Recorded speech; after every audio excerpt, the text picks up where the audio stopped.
Ты знаешь, подруга, мужчинам непросто.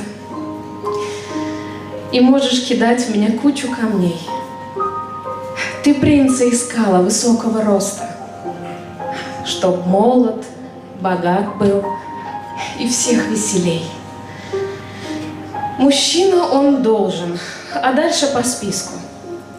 За нас писали уже в соцсетях букеты из роз с романтичной запиской iPhone. Кстати, новый вот вышел на днях.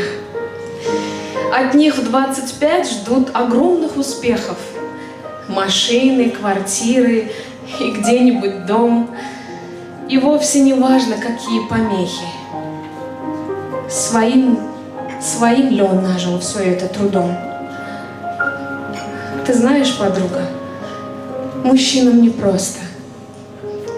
Им плакать нельзя, говорить про печаль. В них много нельзя, что нам, девушкам, можно.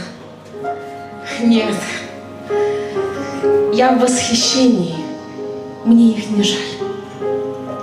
Они даже терпят больных истеричек, что шарят в карманах, смотря телефон. Мужчины прощают так много привычек, а многим совсем отвратительный тон. Я знаю мужчин по-серьезному верных, но им почему-то совсем не везло.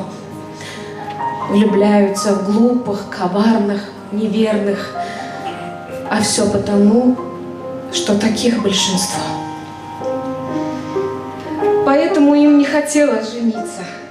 Пусть дело уже идет к 30, телами успели уже насладиться, но что-то за гранью никак не найти. Ты знаешь, подруга, мужчинам непросто, а умным еще и труднее в 100 крат. Им мало лица, красоты или роста. Они, как и ты, идеальных хотят. Есть притча о старом-престаром мужчине. Ему 90, а он не женат. Вы что, не нашли идеал? Перед смертью спросили.